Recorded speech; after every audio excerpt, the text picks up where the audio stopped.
interessante. Pedro Braga é R3. Pedro, então, se você quiser começar. Obrigado, professor. Boa noite a todos. Bom, o professor já disse, né? Sou Pedro Braga, sou R3 aqui do serviço. Queria, antes de mais nada, agradecer a todos que contribuíram aqui com a elaboração desse caso, Dr. Sérgio, que me orientou aí desde o princípio, inclusive com a documentação e o preparo aqui da revisão. Doutora Maria Tereza também, que me ajudou bastante com a revisão do artigo, doutor Eduardo Cunha, doutora Lívia e a doutora Marcela também, que contribuíram com a documentação e o preparo do caso. Então, nosso caso começa no dia 2 de fevereiro, com uma paciente do sexo feminino, de 46 anos, negra, procedente aqui de São Paulo. Ela procurou o pronto-socorro com uma queixa de baixa de visão súbita no olho direito há 3 dias. Antecedentes oftalmológicos, ela tinha apenas uma história de uma fitênula no olho esquerdo por TB, tratada em 2001. No exame oftalmológico, ela apresentava uma acuidade visual com correção de 0,2 e 0,4, né, que provavelmente pelo astigmatismo irregular no olho esquerdo, uma bio de 12 e 18, e na biomicroscopia a única coisa que chamava atenção era essa alteração corneana na pele. Aqui a gente tem a imagem da retinografia de grande angular do olho direito, mostrando aí uma tortuosidade vascular importante, diversas manchas algodonosas no polo posterior, principalmente. A retinografia do olho esquerdo já não chamava tanta atenção. Aqui a retinografia já focando mais no polo posterior do olho direito.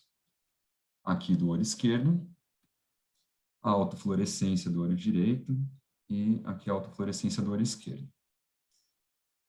Aqui temos a angiofluorescinografia, a paciente teve um pouquinho de dificuldade de fazer o exame, mas aqui a gente consegue ver já as fases iniciais, em 30 segundos, 40 segundos.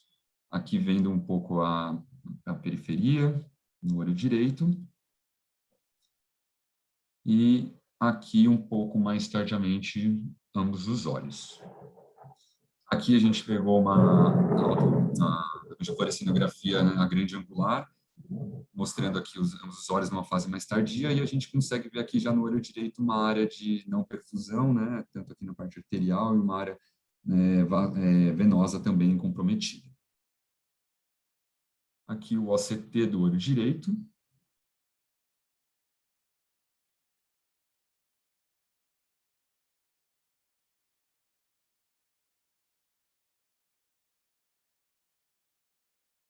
Aqui uma fóvea. O olho esquerdo agora.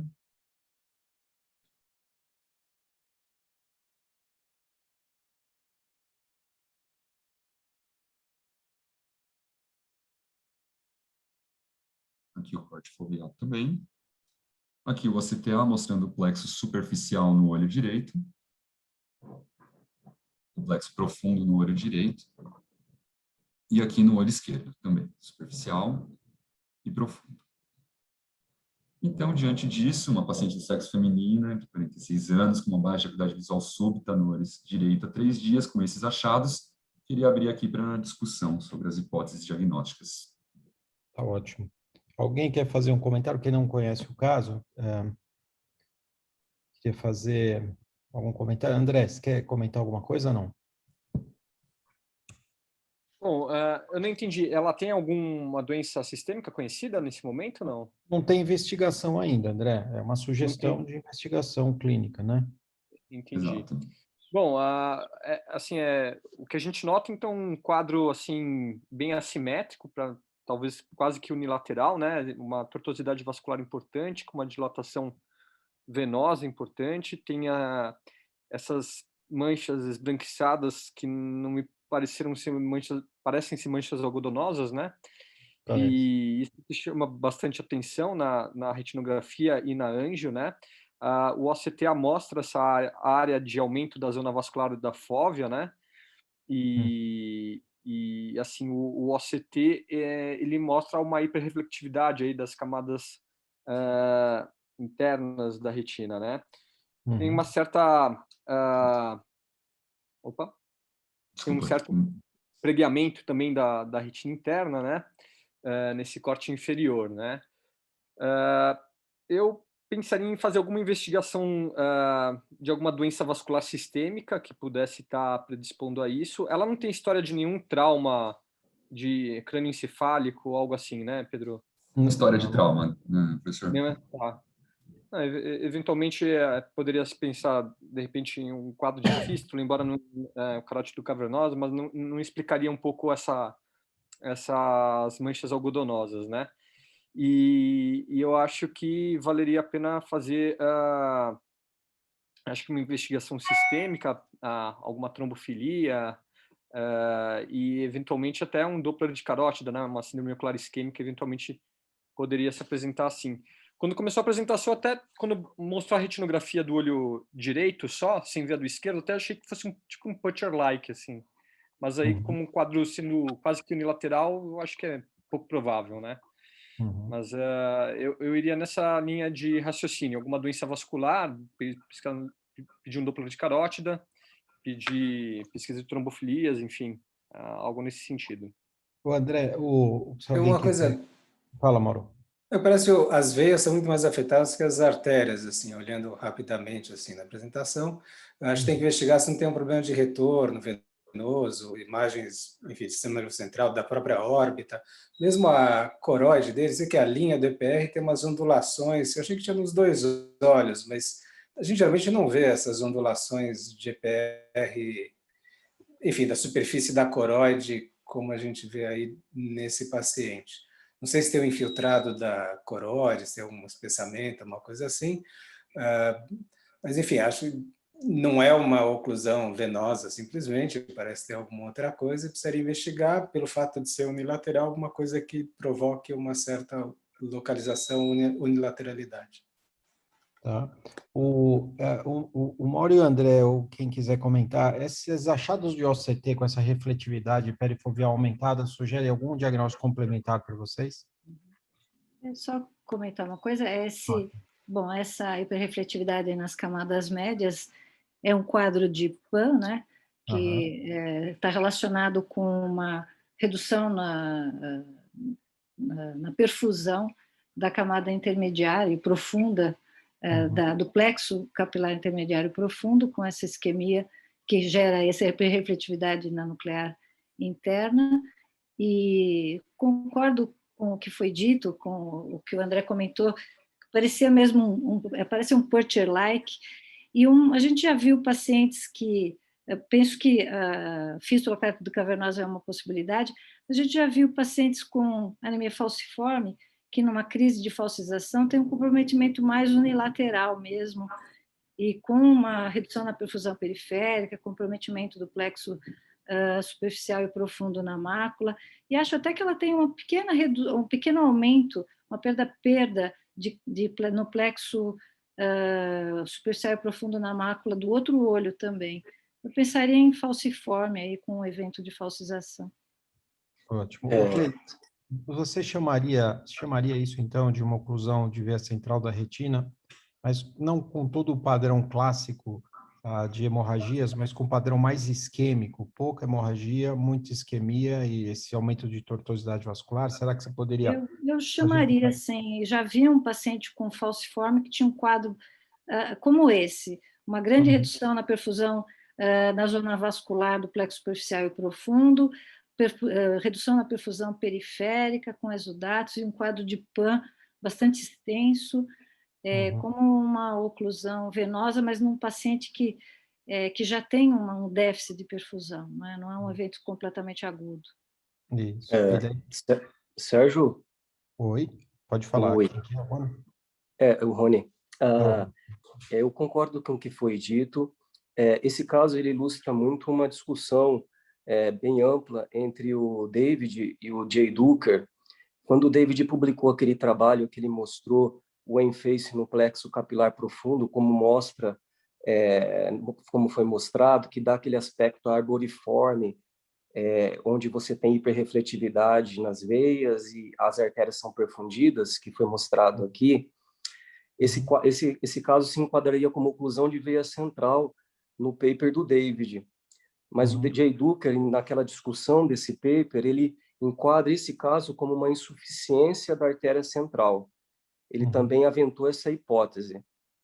É uma discussão complexa entre eles, e o David não conseguia entender porque era uma insuficiência da artéria, ele rotulando esses casos como oclusão da veia central. e fica essa dúvida ainda. Para mim, há uma oclusão da veia central, mas se há uma insuficiência de fluxo arterial também, nesse caso.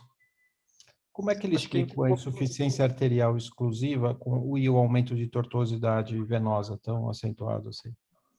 Eu queria também entender, eu procurei trabalhos dele para ver se ele tinha publicado nessa área de insuficiência arterial retiniana, mostrando isso, eu não consegui encontrar, e ele bate nessa teoria dele que esse trabalho, muitos casos que o David publicou naquele paper como sendo oclusão de veia central, ele rotula como sendo insuficiência arterial. E ficou esse debate entre eles, e não só lá fora, também no nosso congresso, quando o David apresentou aqui também, no Rio, e ficou nesse dilema. Tá, mas eu caracterizaria como oclusão de veia central. Agora, tem um quadro que é tem um quadro pré-oclusão, onde o paciente não tem tanta hemorragia, eventos exudativos. Assim. Ele tem isso, um pouco de tortuosidade, alguns fenômenos mais isquêmicos, mas, enfim, depois o quadro se torna francamente mais... Existe a papiloflebite, né? Que a gente... Isso. Mas vocês sabem que se você for ler esses trabalhos mais recentes sobre oclusão venosa, a papiloflebite não é citada, mas, então, não sei se a Verdade, gente é um diagnóstico que está em desuso, né? Não se acha mais ativa de Ou papiloflebite. você pode ter uma oclusão de veia central isquêmica ou não isquêmica, e na não isquêmica pode ser um quadro frusto, mais brando. Mas eu acho que pode ter um espectro de alterações numa oclusão não isquêmica, podem parecer com esse quadro, mas talvez nesse paciente especificamente, eu acho que associado a essa alteração venosa, ele tem essa alteração de insuficiência arterial mesmo, e por isso que ele tem esse PAN evidente aí, bastante acentuado, né? No anface, como o Rony descreveu, e também no OCT estrutural, né? Mas não é um quadro típico, você olha, não parece ser uma oclusão de veia central da retina, faltam coisas para uma oclusão arterial, parece ser um quadro misto. Então, por isso que eu acho que tem uma composição desses dois fatores mesmo. Tá? Alguém queria falar mais? Desculpa, eu interrompi alguém. De qualquer forma, eu acho que tem que pesquisar a discrasia sanguínea, eu concordo também. O diagnóstico diferencial é amplo, eu acho que é importante o que vocês falaram, tem que ter uma avaliação clínica extensa. A Cleide levantou uma hipótese que é muito importante para a gente diferenciar numa paciente mais jovem, afrodescendente, que é falciforme, pode dar um quadro parecido com esse, né? E outras alterações hematológicas, né? Então, eu acho que foi falado tudo. Se alguém quiser falar mais para frente um pouquinho, para a gente não atrasar muito. Você quer avançar, Pedro? Bom, tudo bem, professor, vou continuando aqui. Então, como já foi comentado, né, a gente acabou omitindo propositalmente, a paciente já tinha, assim, o diagnóstico de anemia falciforme, faz seguimento com hematologia já há muitos anos, já teve, inclusive, complicações, como necrose da cabeça do fêmur, e já teve até um episódio de TVP no membro inferior direito. Tem 7 irmãos, todos com traço falciforme, ela é a única que tem o diagnóstico de anemia falciforme mesmo, e faz o uso do tratamento já direcionado. Então, a gente ficou com as hipóteses diagnósticas mesmo de uma oclusão da veia central da retina, associada a uma maculopatia da doença falciforme, que eu vou explicar mais para frente, e associada ao PAN aqui no caso, né? Durante o segmento, só para a gente, o segmento que teve aqui primeiro, e depois de 2 semanas, a paciente apresentou uma melhora espontânea já da acuidade visual. Aqui a gente viu o aspecto da retinografia já com uma melhora em comparação ao exame prévio. Aqui o olho esquerdo, só para ilustrar novamente. Aqui a retinografia já focada no polo posterior, o olho direito e esquerdo. Aqui, novamente, o OCT no olho direito. Mostrando aqui uma melhora importante, né, em relação ao aspecto prévio. E aqui o ACTA, mostrando aqui o plexo superficial com diversas áreas, né, focos aí de áreas de isquemia, né, não perfusão. O olho esquerdo acabou não ficando muito bom pela cicatriz corneana, mas também dá para reparar que tem alguns pontos também, assim, um aspecto melhor que o olho direito, mas também apresenta esse aspecto, né? Então, pode seguir em frente, professor, para a visão? Eu acho que alguém quer fazer algum comentário, complementar alguma coisa, acrescentar alguma coisa? Ô, Sérgio, parece que houve uma melhora da tortuosidade de uma forma mais abrupta, se comparado com o diagnóstico e a evolução. Não sei se é impressão ou... Desculpa, a impressão que ficou para mim também. Eu não consegui ouvir direito. Parece que houve uma melhora da tortuosidade se comparado com o momento do diagnóstico e a evolução. Sim, Não? eu acho que melhorou. Tereza, deixa eu ter o microfone fechado. Não dá eco aqui. Eu acho que teve melhora geral. Tanto da tortuosidade humana. Então, é um quadro que está em solução, né? Que eu acho que a tortuosidade não melhora tanto assim. Não? O aspecto da tortuosidade ele não melhora tão rápido assim, né? Quando tem oclusão de veia central. Essa é a impressão que ficou para mim. E o dela foi uma evolução boa, né? Espontânea. Exato. Só uma observação. Perfeito. Tereza. Eu vou fazer só um comentário. Vocês estão me ouvindo? Então, é o seguinte, eu acho que essa paciente, ela teve um retardo de retorno venoso, né? Por algum motivo, por alguma situação hemodinâmica dela, e como ela teve dificuldade de circulação dos eritrócitos nos capilares, nas arteríolas pré-capilares, ela facilmente oclui quando é falciforme. Então, qualquer hipóxia, por exemplo, se você tem dificuldade de retorno venoso, aquele local pode ter mais hipóxia e ela falcizar e entupir pequenos vasos. E quando melhorou o retorno venoso, tudo se resolve, entendeu? É uma oclusão que pode ser reversível. Inclusive, é um quadro que a gente vê, inclusive, na conjuntiva desses pacientes. Ele fecha e depois ele reverte o fluxo. Eu acho que foi me apresentado já como anemia falciforme. Eu disse que nitidamente ele não tinha uma periferia de retinopatia falciforme, que normalmente tem uma oclusão arteriolar, e naquela anjo panfundoscópica a gente vê nitidamente que tem oclusão dos ramos venosos também, né? Uma coisa que é bem compatível com o SS dela é a alteração foveal. Então, o alargamento da zona avascular da fóvea dos dois olhos com irregularidade é mais comum no SS do que o resto da retinopatia, que é no SC. Perfeito, Teresa. Então, é só isso que eu queria acrescentar. Perfeito. Então, vamos fazer a revisão? Pedro, você quer colocar de novo? Caiu a... Será que por causa dessa tempestade toda acabou a eletricidade do Pedro na casa dele? Pedro, você está ouvindo ou não? Não, ele caiu aqui, professor. Estou vendo aqui. Então, eu acho que a gente pode ir para a imagem. Luiz, se você quiser, depois da imagem a gente faz a revisão bibliográfica com o Pedro, tá?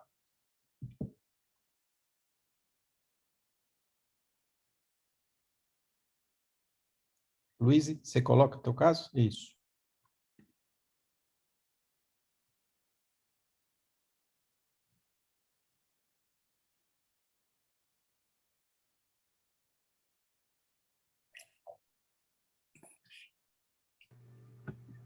Boa noite, estão me escutando agora? Sim, pode ir. Bem, dando continuidade, eu vou apresentar a imagem da semana. Me chamo Luiz Milene, sou fellow do 2º ano de Retina Clínica.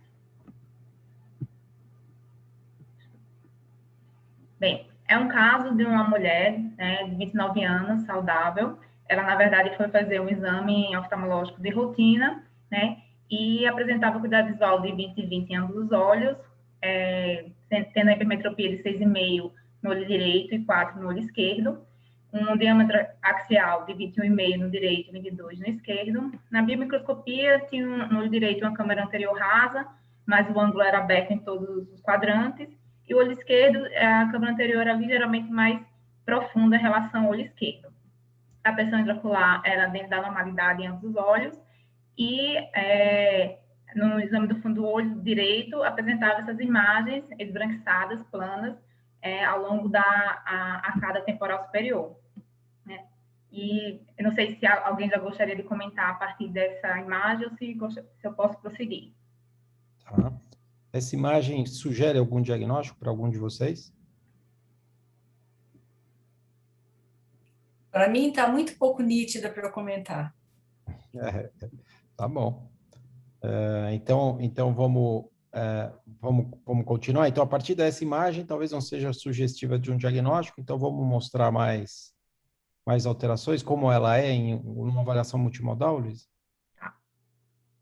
Então, mostrando aqui no OCT, né, que mostrava esses espaços hiporrefletivos na cavidade interna, exatamente nessa lesão que era maior, né? E eram espaços hiporrefletivos na coroide interna, com um EPR intacto, sobreposto, né? E tem alguns isótopos também de corocapilares preservados. E, além disso, foram observados que abaixo dessa lesão também tinha os vasos de coroide dilatados e a coroide externa parecia estar mais espessada. Tá. Tereza, ajudou? Quando eu vi a primeira vez, poderia ser uma hemorragia, entendeu? Subretiniana ali, com sangue um pouco degradado. Mas, normalmente, quando é de coroide, ela é um pouco mais escura. Ela estava muito clara para isso. Agora, com essa dilatação de vasos, eu ainda continuo como uma hemorragia em reabsorção. Tá, Essas calcificações primárias, geralmente não é exatamente, é mais próxima à inserção dos músculos, mas lembra um pouco, vai, pela foto colorida. Mas se tivesse calcificação, teria uma refletividade alta e uma sombra, que ele não tem. Veja aqui, essa lesão escura não tem nenhuma sombra associada a ela, certo? Mas o osteoma de coroide a gente também acha que muitas vezes não vê também. Então, nem sempre você mostra exatamente o que a gente quer. Tá. Alguma outra hipótese aqui, não? A gente vê essa alteração, uma alteração parecida, e aí é sugestivo do diagnóstico, peripapilar em altos míopes. Não sei se vocês lembram dessa imagem. Essa escavação de míope. Coroide, né? Cavitação, né? Isso é uma cavitação de coroide no hipermétrope, tá? Então, não é usual essa imagem, né? Por isso que a gente fica pensando em vários diagnósticos diferenciais, mas essa é a avaliação multimodal dessas cavitações de coroide em pacientes hipermétropes. O diagnóstico se você não vê, uma vez que você tenha visto, e fala, tá bom, você vai sempre fazer o diagnóstico. Mas não tendo visto antes é complicado, por isso que eu achei interessante o que a Luíse quis mostrar, né? Luíse, continua aí, vamos ver. Aqui, só mostrando no CTA, que é o nível da corocapilar, se observou que tinha um vazio do fluxo homogêneo, correspondente a essas lesões hiporrefletivas, confirmando a ausência de vascularização nessa região, e no CT Anface, que mostrava essas áreas, que era correspondente à perda ou cavitação do tecido da coroide, que se mostrava completas na lesão menor e com área de tecido da coroide preservada ainda na lesão maior. E aqui era o que perguntava do achado, né? Mas, continuando, esse caso, ele foi publicado recentemente agora pelo Pitt e Sarraf, em que eles mostravam essas lesões atípicas para cavitação intracoroidal, já que nesse caso foi uma mulher jovem com hipermetropia, e essas lesões, geralmente, elas estão mais em associação no cone peripapilar em olhos míopes, né? E nesse caso, essa paciente, ela apresenta uma progressão documentada, que eu vou mostrar logo em seguida, e eles acreditam que essas lesões, elas podem ser secundárias a uma protuberância localizada na esclera, ou pode ser um espaço cavernoso secundário a uma coroide congestionada. Aqui mostrando essa progressão dessas lesões na paciente, né, que ela tem a documentação do OCT em 2015, né, e essa agora foi em 2017, que a gente consegue ver essa comparação de um aumento evidente, né, do OCT, tanto transversal como no anface. Então, falando um pouco sobre cavitação intracoroidal, né, o primeiro relato desses espaços hiporrefletivos intracoroidais foi feito por Freud e colaboradores em 2003, que descreveram uma lesão amarelo-alaranjada localizada na borda inferior de um cone peripapilar miópico, né? Com a análise do OCT daquela época, eles concluíram que elas representavam um descolamento do epitélio pigmentar da retina e assim foram inicialmente denominadas de descolamento peripapilar na miopia patológica. E aí, então, com o advento de imagens de OCT mais avançado, né, Toranzo e colaboradores em 2005 afirmaram que essas lesões elas estavam associadas a um MPR intacto sobreposto e uma deformação posterior da esclera na mesma região. Assim, as lesões foram denominadas com mais precisão de cavitação intracoroidal ou esquise coroidal. E logo depois, assim, Freud, em 2011, ele reavaliou essa entidade usando o CT com uma imagem de profundidade aprimorada, e eles observaram que essas lesões peripapilares, elas podem estar associadas a um espessamento coroidal com ou sem áreas áreas hiporreflectivas de cavitação. E aí, então, eles propuseram o termo espessamento coroidal peripapilar e cavitação. Essas lesões, na angioflor, ela pode mostrar uma hipofluorescência precoce, né, com uma coloração tardia, mas sem vazamento de contraste, né? E, além disso, alguns relatam que pode estar associada à normalidade da musculatura retiniana e a defeitos do campo visual.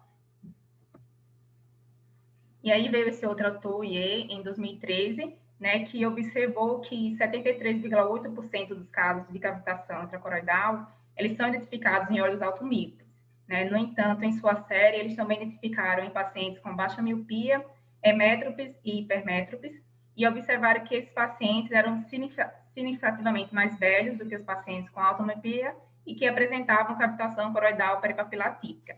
Além disso, a lesão peripapilar amarelo-alaranjada, né, ela nem sempre pode ser evidenciada no exame fundoscópico para todos os olhos com cavitação demonstrável pelo OCT. E aqui, só exemplificando, esse foi um exemplo que ele deu de um paciente hipermétrope, aqui no paciente hemétrope, e aqui na baixa miopia.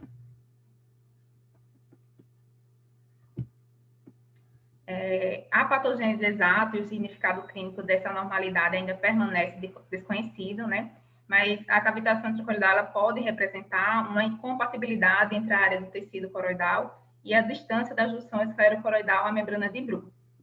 Na série de Ye, né, as cavitações intracoroidais elas estavam localizadas principalmente ao redor do disco óptico, né, já que o estafiloma ele está associado a uma grande diferença na espessura coroidal em lados opostos do nervo, e eram mais relatadas na borda inferior do disco óptico.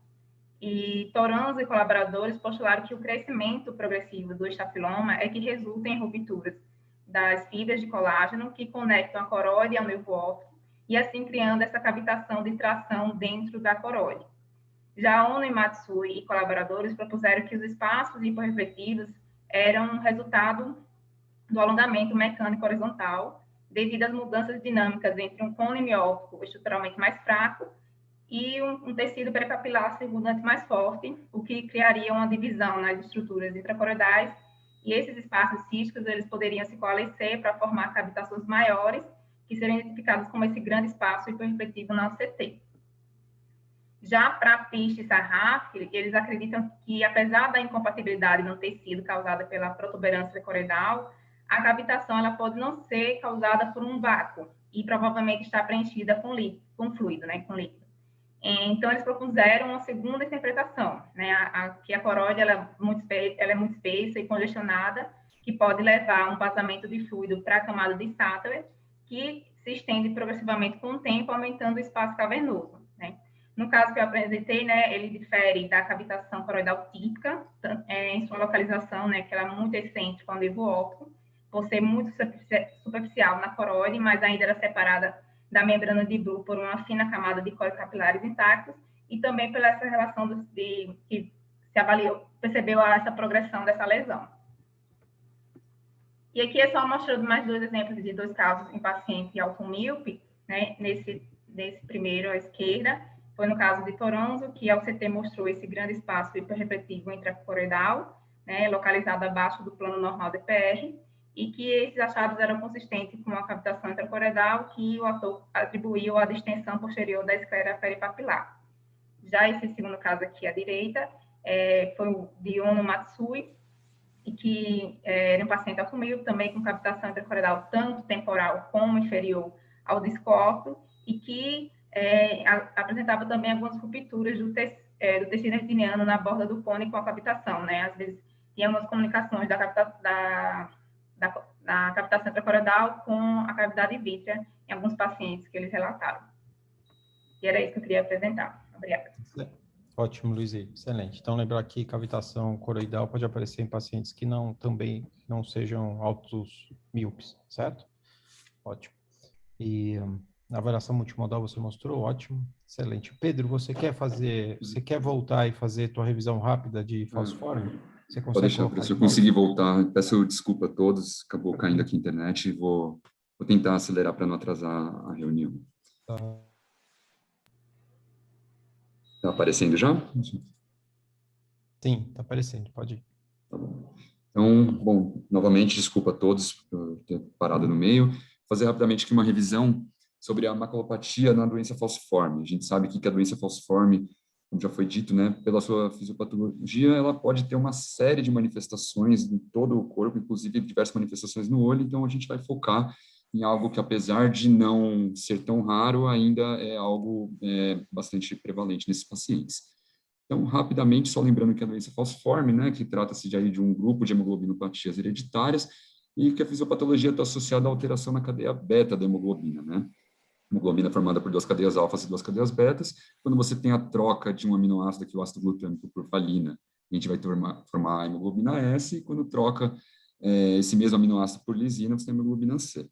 São 2 alelos que codificam essa cadeia beta. Se você tem alteração em um deles apenas, você vai ter uma hemoglobina saudável e vai ter o traço falciforme. Caso você tenha os 2 alterados, aí a gente pode ter uma gama de doenças, né? Se os 2 estiverem alterados para anemia, para a hemoglobina S, você vai ter anemia falciforme mesmo, né? Então, para ser anemia falciforme, você tem que ser homozigoto para essa mutação. Você pode ter uma alteração para a hemoglobina S, outra para a hemoglobina C, e aí você vai ter a hemoglobinopatia SC, também com bastante achados oftalmológicos, como a gente vai ver. E a gente tem ainda outros achados. Você pode ter uma alteração em um alelo para talassemia e o outro para anemia falciforme. Você vai tendo uma série de combinações, não vem muito ao caso agora. E a fisiopatologia é a seguinte: qual que é o grande problema de ter essa hemoglobina doente, né? Porque justamente ela em situações de hipóxia, essa hemoglobina se polimeriza. Diante dessa polimerização, a hemácia desidrata, ela perde aquele seu formato, a sua capacidade de deformação para passar nos vasos, e se torna uma hemácia falcizada, né? Por daí vem o nome da doença. É uma hemácia mais rígida, com maior dificuldade para passar nos vasos, e aí vai levando aos fenômenos vasoclusivos. As regiões vão ficando isquêmicas, e aí você vai tendo uma série de liberação de fatores inflamatórios, você vai tendo hemólise, liberação de uma série de componentes intracelulares, vai diminuindo o óxido nitroso, tem uma série de fatores acontecendo, ativa a cascata da coagulação. Quando você tem a reperfusão, você ainda libera uma série de radicais livres que vão lesando os vasos, e ao longo dos anos, o paciente passando por essas crises e remissões, né, oclui, reperfunde, você vai tendo o dano vascular, né, a vasculopatia do falciforme. Esse artigo aqui é um artigo bem interessante, que vai falar exatamente desse quadro mais da coagulopatia. Aqui a gente vai associar bem com o caso, que o que eles viram foi que esses pacientes na doença falciforme, eles têm um risco elevado de eventos tromboembólicos, justamente porque eles estão no estado de hipercoagulabilidade multifatorial, né? A gente tem ativação plaquetária maior nesses pacientes, ele tem baixos níveis de proteínas antitrombóticas, como proteína C, proteína S, tem uma ativação anormal do fibrinogênio, tem alteração em fatores fibrinolíticos, e isso que eles viram, que é o mais importante, é que isso independentemente das crises. Então, independentemente de ter uma crise de falcização, né, ter o evento vasoclusivo ou não, esses pacientes têm essas alterações. E aí o que faz a gente pensar nesse estado de hipercoagulabilidade não sendo apenas uma consequência, mas sendo parte da fisiopatologia da doença, né? Tem alguns estudos em vivo já vendo isso, e agora ainda tem estudos em humanos, mas ainda pensando em questão de tratamento, ainda não está muito bem definido, né, para o uso de antiagregante plaquetário ou anticoagulante nesses pacientes, né, de rotina.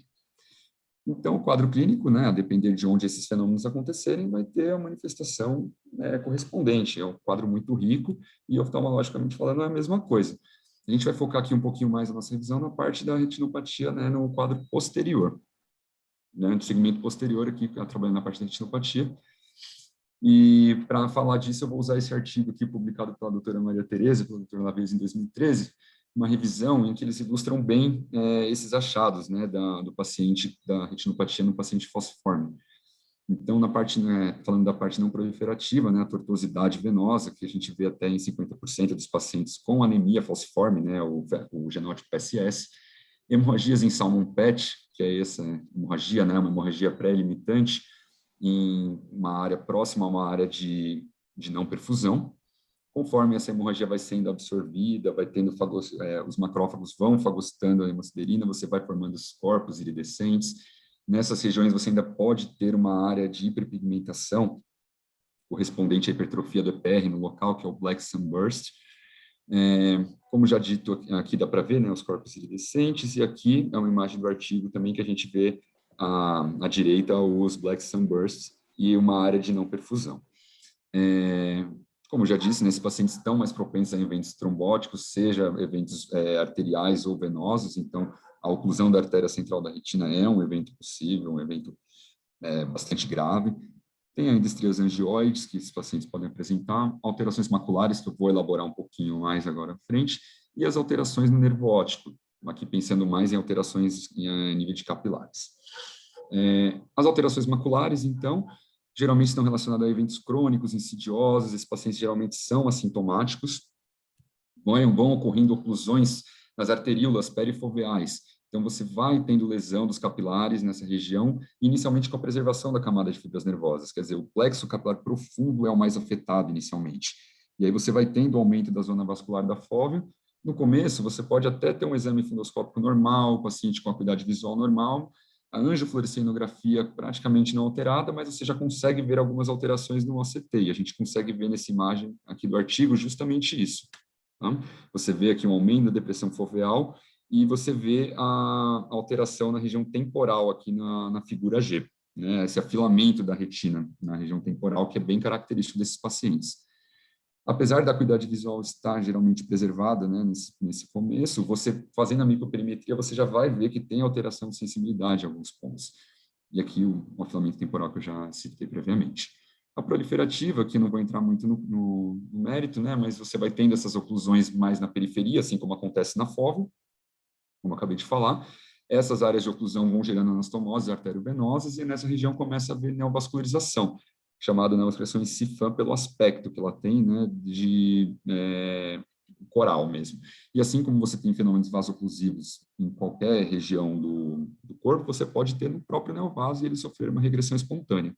Até então, esses pacientes vão vindo como assintomáticos. Quando começa a ter HV, aí que começa a ter sintomas, geralmente aqui por volta de uns 20 a 30 anos de idade.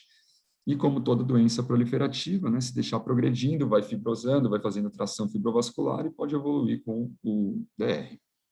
Então, aqui as imagens ilustrando justamente isso, né, áreas de exclusão, com as anastomoses arteriovenosas, a neovascularização, e essa outra imagem já mostra algumas traves fibróticas e isso podendo evoluir para o descolamento.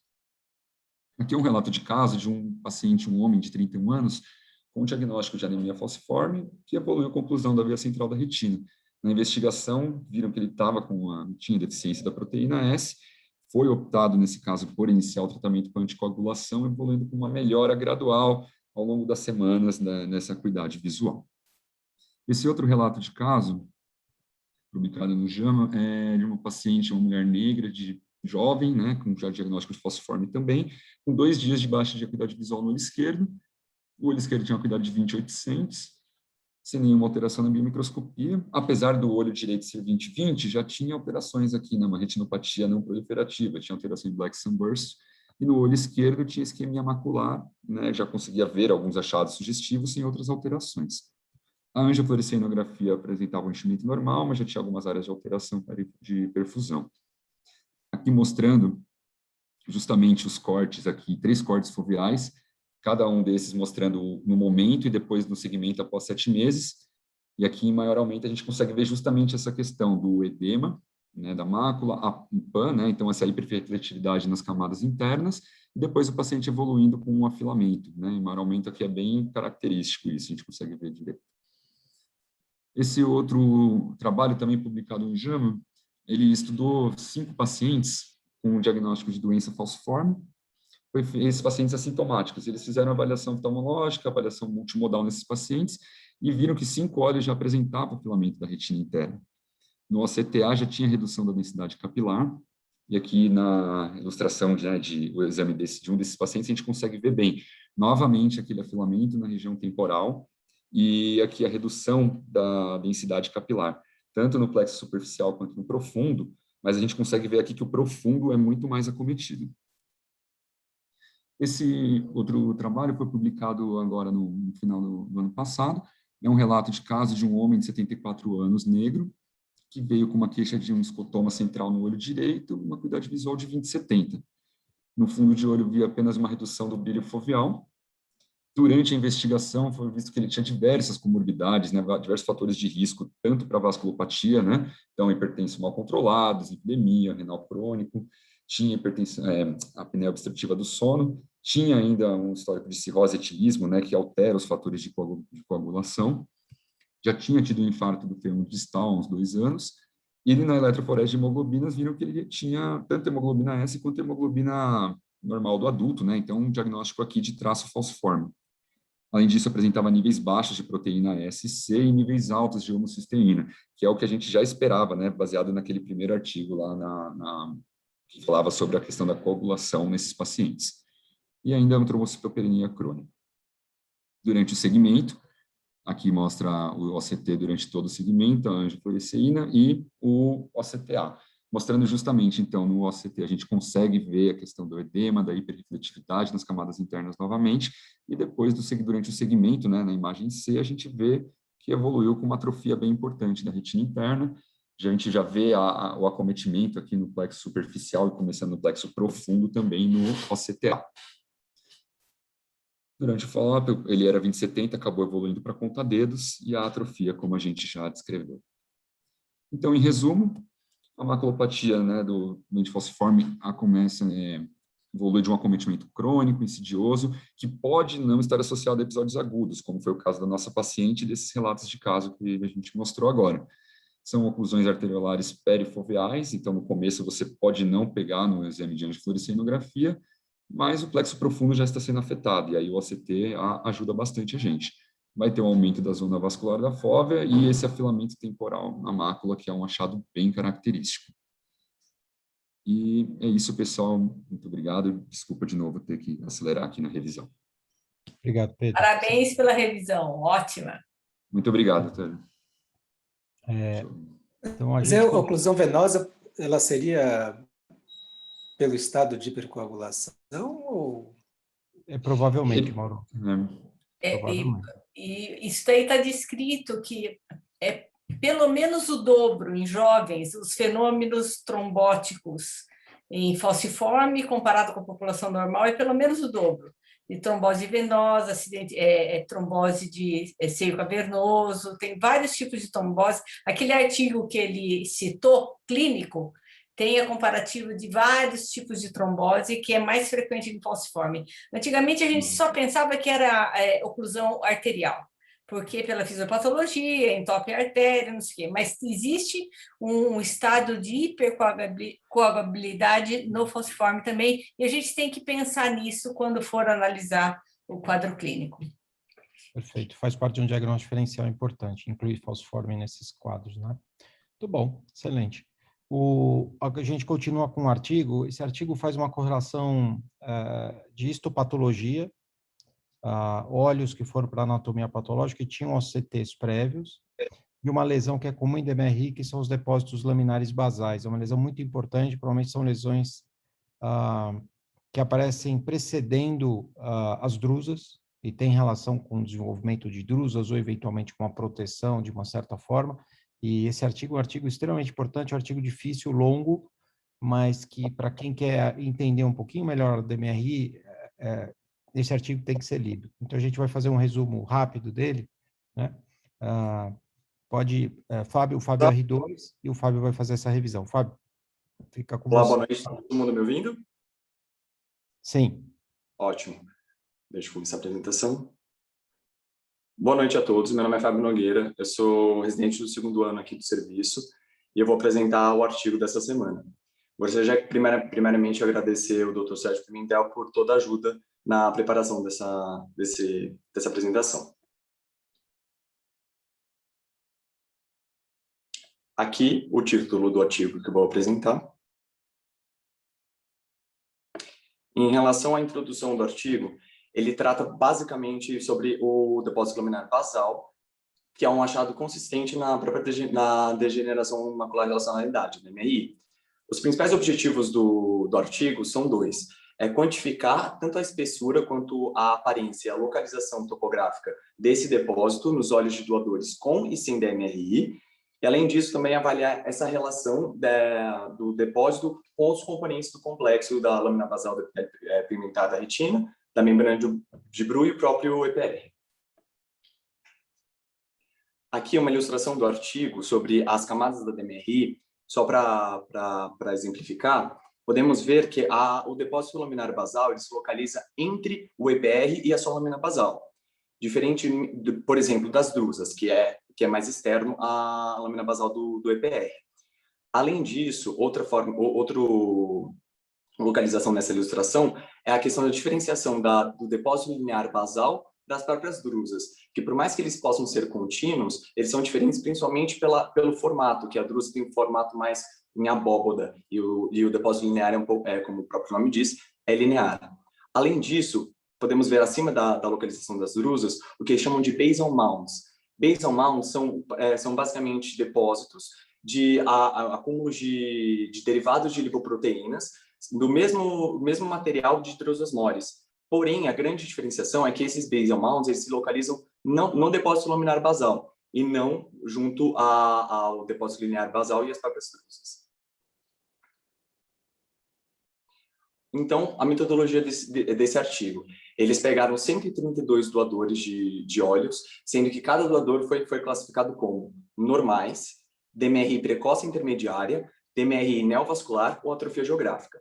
Para a classificação, DMRI precoce intermediária foi basicamente a presença ou de drusas acima de 120 micrômetros ou a dismorfias de EPR, sendo sem neovascularização precoce intermediária, com neovascularização a DMRI neovascular. Já a atrofia geográfica foi descrita como uma ausência de EPR contínua acima de 250 micrômetros.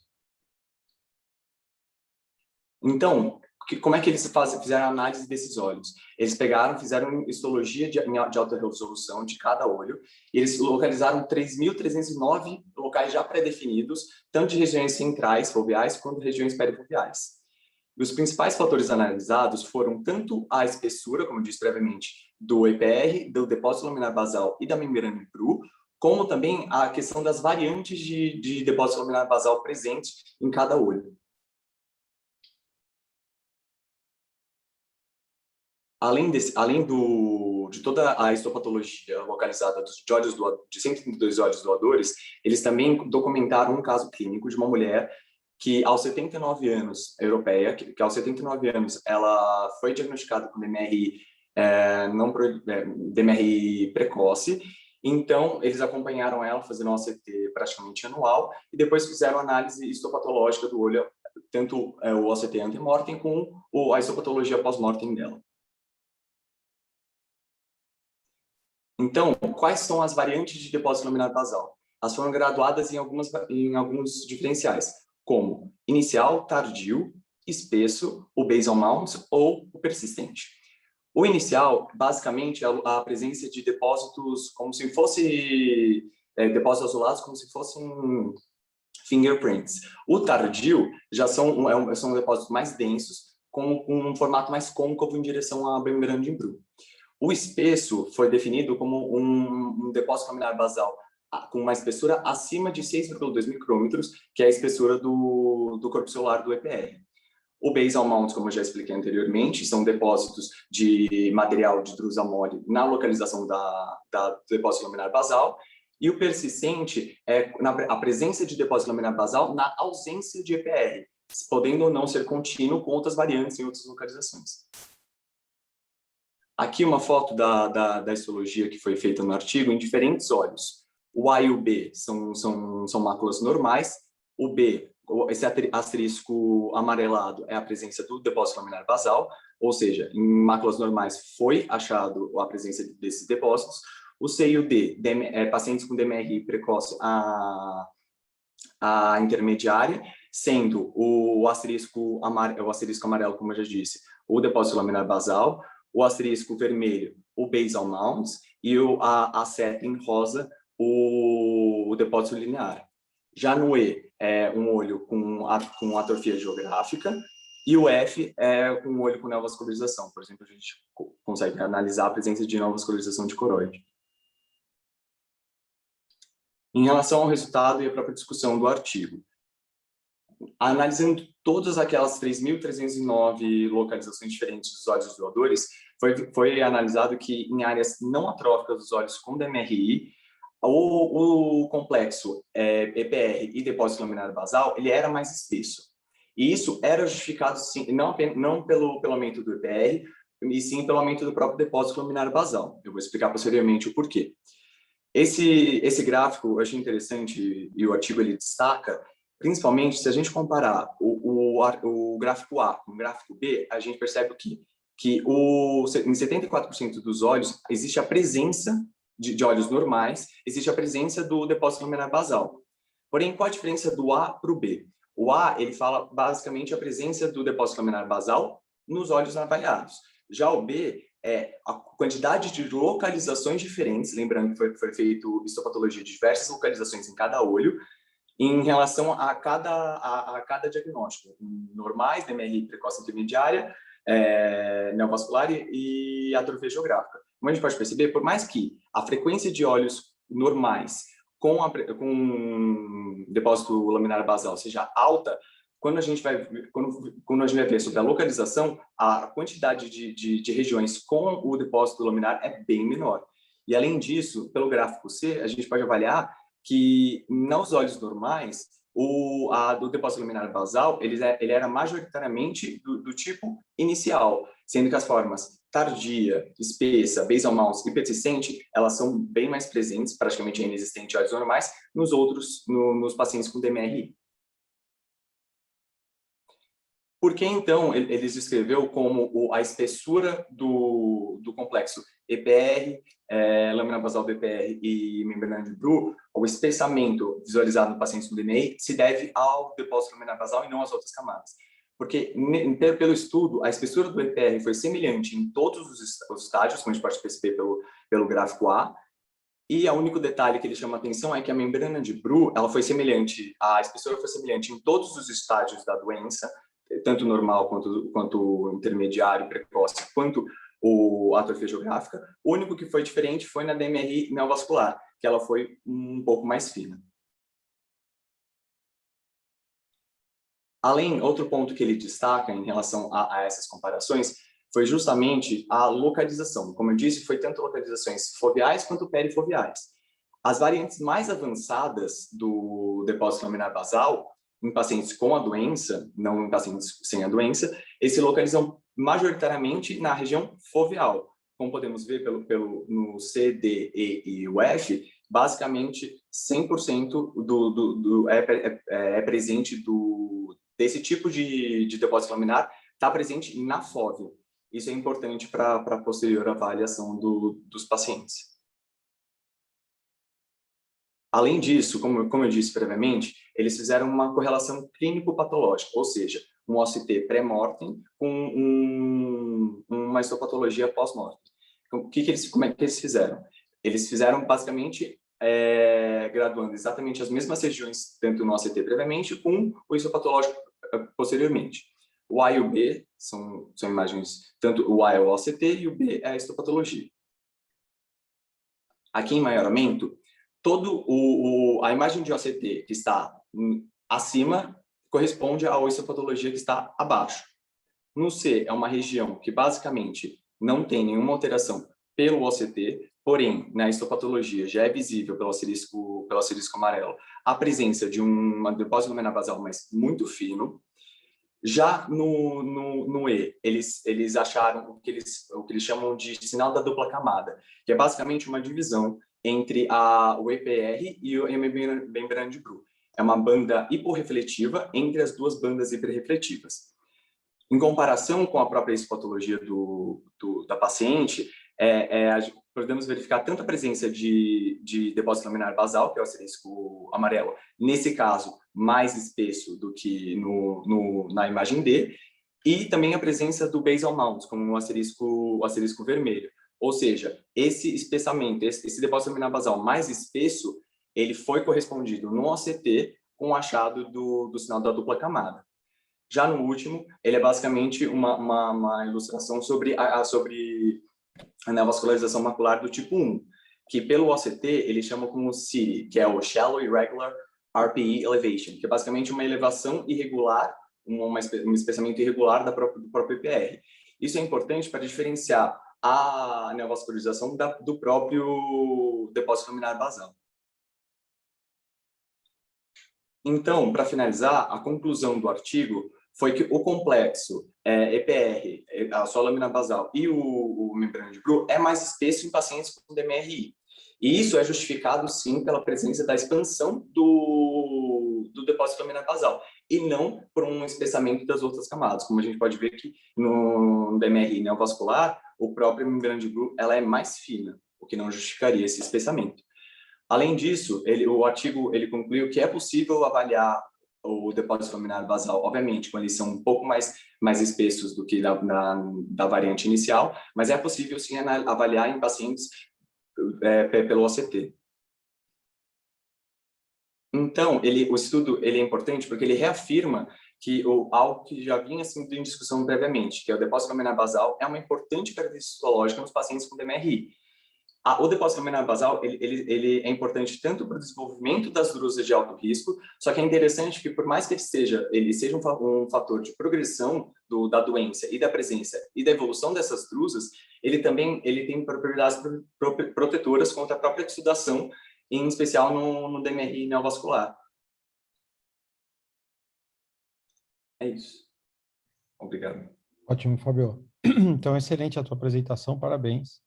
E esse é um artigo, eu acho que é imperdível a leitura, embora a gente não costume ler artigos como ciência básica, né? Aqui ele faz uma correlação clínica muito importante, e o Fábio citou duas dessas correlações clínicas importantes no artigo. Então, eu acho as ideias do artigo são muito interessantes, então acho que vale a pena a leitura, tá? Parabéns, viu, Fábio? Foi excelente a tua apresentação aí. Dentro do tempo. Agora a gente vai fazer... Alguém quer comentar Alguém quer fazer um comentário rápido sobre o artigo, não? Então, a gente pode continuar com o caso cirúrgico. O Felipe Bácega que vai apresentar.